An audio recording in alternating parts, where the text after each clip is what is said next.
Hi, you're with Julian on the Brown Notes, and the first real review of the year, I think. My Gone But Forgotten, which is probably the most viewed thing on this channel. So, Gone But Forgotten is where an album is either denied classic status on release or has been completely forgotten about since. And that can extend to bands in general or movies, pretty much anything. This is slightly bending that theme, as this is an album that wasn't denied classic status on release at all. It was generally believed to be pretty poor. And I wouldn't make the case that it's a classic now either, but I would say this: the second much maligned album by the Stone Roses, The Second Coming, is a very underappreciated album. It's actually Second Coming. I think it should be The Second Coming, but anyway. So the Stone Roses appeared in the mid to late 80s locally in Manchester. Ian Brown on vocals and lyrics, guitarist God John Squire. And I'm doing this because Gary Moorfield, aka Manny, the bass player, died just before Christmas, I think. A legend of a man, a brilliant bass player, and not only in the Stone Roses for his work on outstanding Primal Scream albums like Exterminator, and he also was hooked up with Hooky from New Order for another band as well. But generally, one of the most loved and nice people in music. He passed away very young, only just in his 60s before Christmas. And Alan Rennie. So they appeared at the end of a dismal period of music, which was everything was kind of great in British music and world music, even pop music, up until sort of like 86 or so. And then it descended into this wasteland of this horrible music. And alternative music was very much in the margins at that time. There was big bands like The Cure and New Order and Depeche Mode and so on. But really there was no scenes and nothing cohesive at all. These bands were siloed, they existed on their own. And a lot of the Sarah Records era, jangly, post-Smiths, indie music was garbage. But there was also this thought about being pure and not wanting to be famous or pop stars. And around 1989, the Stone Roses, who'd been playing years, they got together in 1983. And they've been playing years for playing live for years, but they actually started releasing more prominent music, resulting in their debut album, The Stone Roses, an all-time classic. And it shifted everything. It was the atom bomb in British indie music. It did something very different, which was, instead of saying, we're going to make this jangly, sad boy music that we don't care about being famous, the opening lines on the album were, I don't have to sell my soul, he's already in me. I want to be adored. And the notion that they were going to be the biggest band ever, which of course was the template that Oasis would run with later. And the fact that the musicianship and songwriting and attitude on the album was defining for the era and led to a wave of other bands in their wake. They were central to the Manchester scene with the Happy Mondays, but there was an awful lot that came after the Stone Roses where it got exciting again, even bands like the shoegaze bands and so on. And also that there was a cross-pollination between them and the dance music. So late 80s was like the ecstasy era of acid house, and there was a lot of bands that came through with albums from genres like techno that didn't traditionally exist in that arena. So it was a very exciting period of music, and the Stone Roses kind of sat as this Buddha-like force over all of it, because they had, fans that were going to raves and listening to the rock music, the post-Birds rock music of the Stone Roses. But there was also the brilliance of it, the fact that we had a band that was actually as good as the Beatles. And no one can say that the Stone Roses debut album isn't front to back as good as a great Beatles album. It was majestic. And then, of course, and for me, I was probably 18, walking around the streets of Essex with my headphones on, smoking a cigarette and feeling invincible. That's what a lot of people don't understand about the Stone Roses and why they ended up doing 2 massive reunion tours 25 years later. They were special. They meant a lot to people like me. And then it all went to hell in a handbasket. After the debut album in 1989, they released Fool's Gold and One Love, but they were having a massive fight with their record label. So their record label wouldn't let them leave. They wanted to go to Geffen and be on a major label. And they ended up in court for about 5 years. And that completely killed them. But when they finally came around again, they started touring in 95, I think, 94, because I saw them on tour. And it looked like everything might be rescued. And then they released The Second Coming, and it wasn't well received at all. It was regarded as the opposite of what fans wanted. And what the fans did not want was a Led Zeppelin pastiche, post-Black Crowes, hoary American rock record. It was nothing to do with what the Stone Roses had done on their very elegant album. It was brutish, boorish, and very post-Americana Led Zeppelin pastiche, which no one wanted at all. And it was very much maligned. Later that year, they had a headline slot at Glastonbury, and John Squire broke his arm, and they never played. Pulp played. I was there. What a night that was.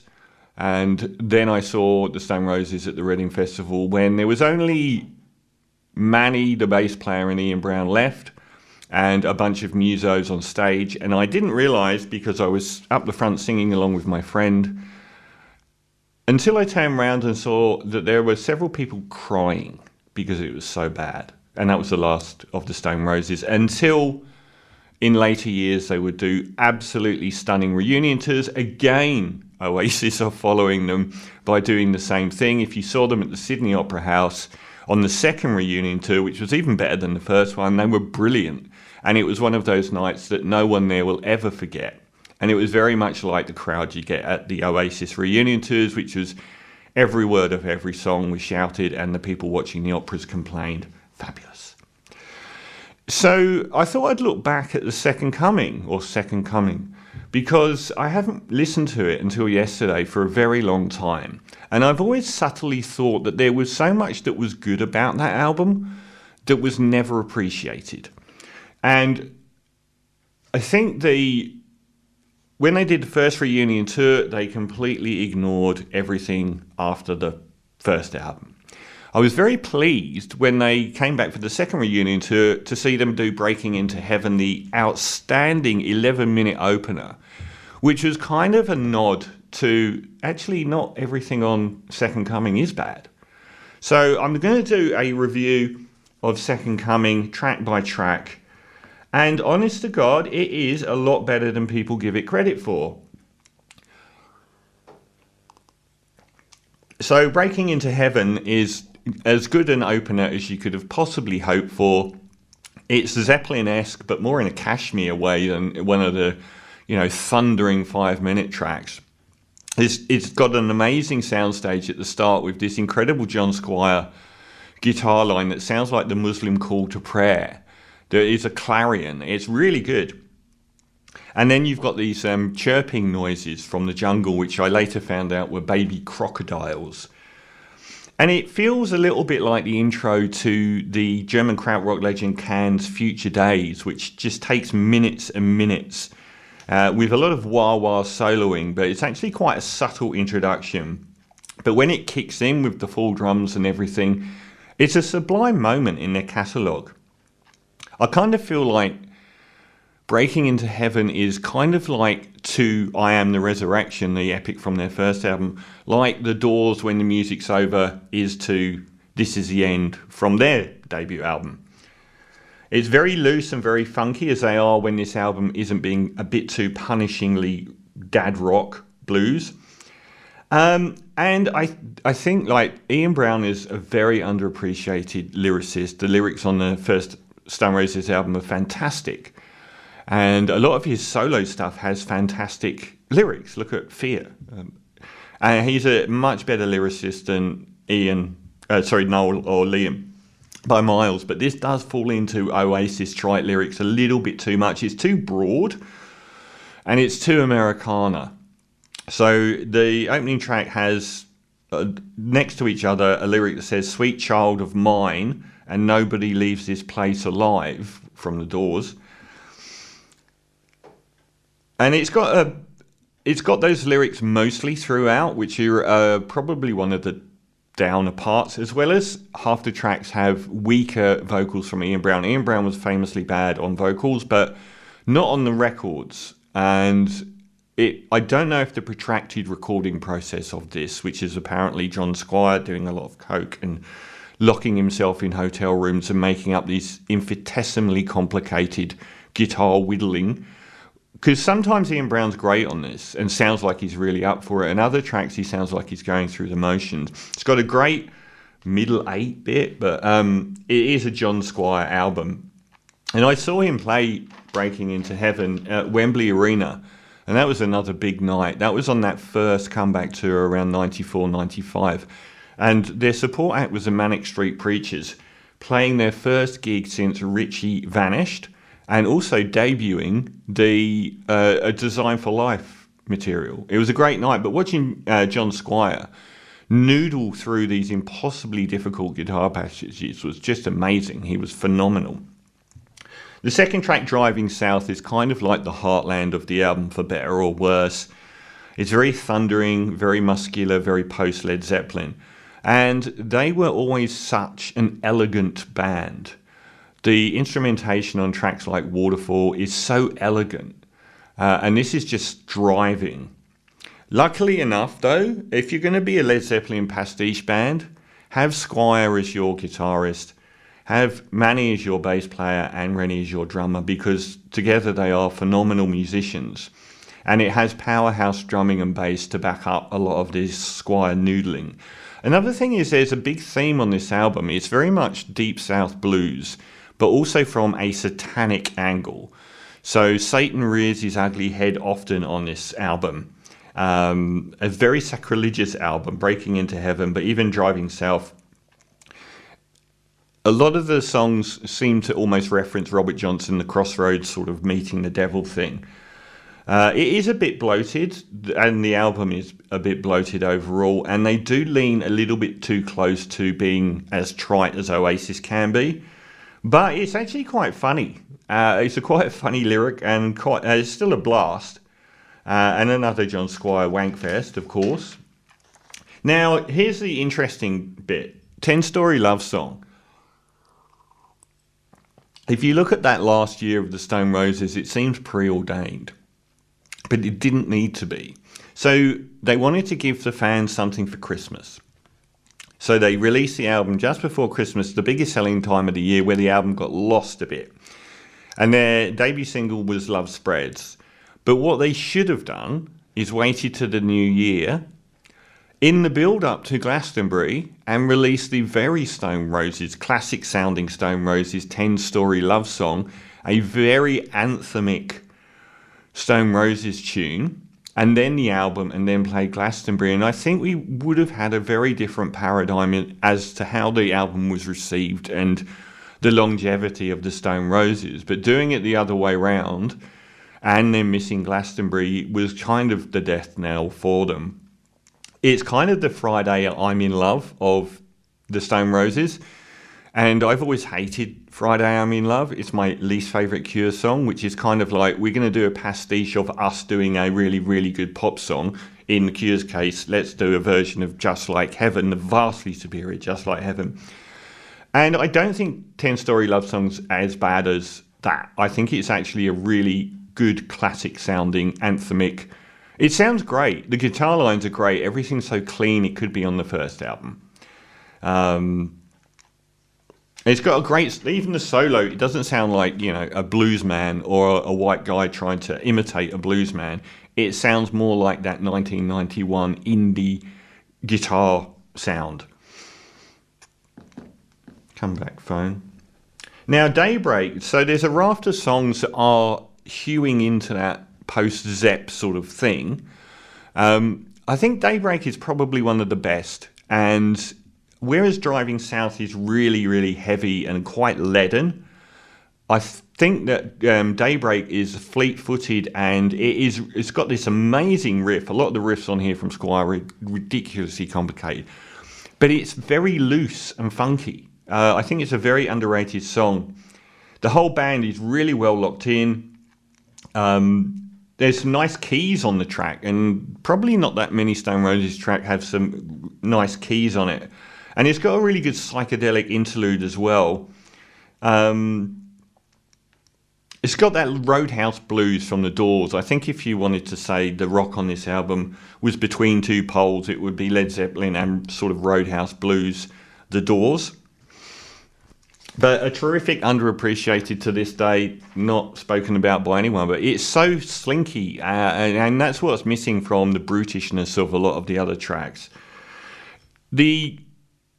One good thing about the album is I think it is really well sequenced, not all the way through, but in general, had they started continuing ploughing that sort of Zepp thing through the whole album, it would have got very, very tiring. But they do drop their shoulders and go off into different directions, such as with Your Star Will Shine. Very folky, whimsy album. I think like the first album was the embodiment of Be Here Now. It was retro in some ways, but it didn't sound like the past, whereas this album does often sound like it is just retreading the past. This is a very sort of Donovan-esque 60s psych folk song, but it's a nice change of pace. And even though it's a little bit bland and the lyrics are a little bit too Oasis, it's even mid-tier Stone Roses is far, far better than something like Digby's Diner from Oasis. And some nice harmonies, and it's short. As Straight to the Man as well. Straight to the Man has got a lovely vibe to it. It's almost like Sheryl Crow or Beck Odelay. It's got a really nice sort of LA bar vibe to it, which is really good. And both those tracks are quite short. Even the stereo MC's connected. I got that vibe from the track. Now, Begging You is absolutely the standout, even up against Breaking Into Heaven and Love Spreads. It's an amazing track because the Stone Roses became synonymous with dance music, but they didn't really make dance music. They made Fool's Gold.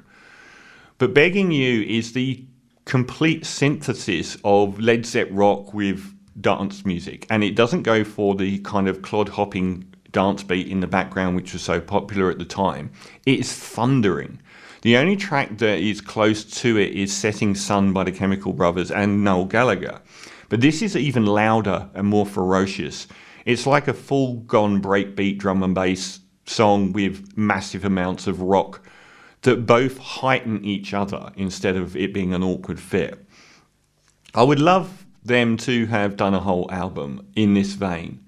It's very experimental, and Ian's vocals for the last few tracks have actually picked up a lot, I think, which makes me think that everyone in the band was kind of getting sick of John Squire.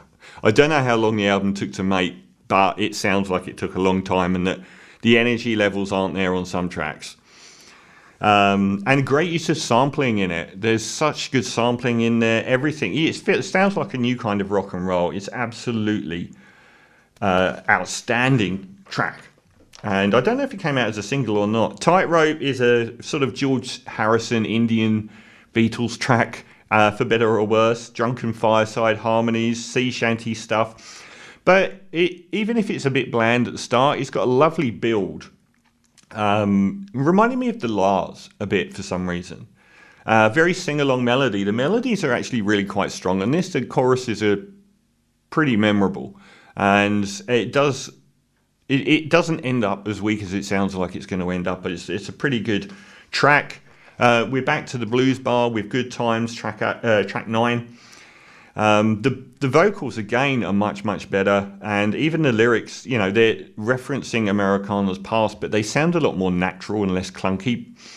Massive Zepp riffs. The riffs on this album are very difficult to play and often huge. I just assumed that they were trying to break America. They signed for Geffen. I know it's not what their fans wanted. I don't know, what would you do? You know, they made a defining album which was very pre-Britpop, like The Lars was pre-Britpop, or even Suede's debut album was pre-Britpop. So what do you do when that's been flogged to death when you come back? Imagine if Oasis made Definitely Maybe and then took 5 years to make their follow-up and then came back with What's the Story. Would that have worked given that Ocean Colour Scene and people like that existed in the interim, destroying it? The musicianship of the Stone Roses was far ahead of most of their peers compared to Oasis, the churning, driving, four-chord dad rock of Oasis. They were in a different league, which does help this music. And I think Primal Scream did the same thing. They followed up Screamadelica with Don't Fight It, Feel It, and got hammered for trying to be the Rolling Stones' Exile on Main Street era. Around the same time as well. So I don't know what was going on with British bands back then, or what happened to Ian's very existential, enigmatic lyrics are almost missing. But it's a track that really reminds me of, maybe John Squire's hero wasn't Jimmy Page, it was Billy Duffy of The Cult, because that Love Removal Machine era, sort of The Cult, that's a future gone but forgotten, isn't it? Right there. The Cult is so slept on now. They were ahead of Guns N' Roses' Appetite of Destruction with that same sort of thing.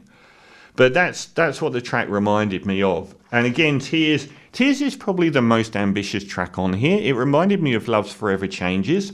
It's so complicated. It's not always compelling, but there are so many parts. They must have spent months putting it together.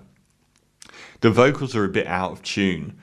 And there are too many focuses lyrically for someone that wrote songs like I Am the Resurrection, I Want to Be Adored, Made of Stone, Waterfall. There are too many love songs on here where the focus is a relationship, which I don't know what happened to Ian on this album.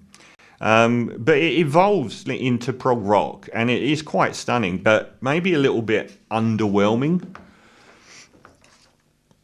How Do You Sleep has the strongest lyric, and this is clearly a song about their old record label, I think, called Silvertone, who they got arrested for throwing paint over the cars of, or something like that.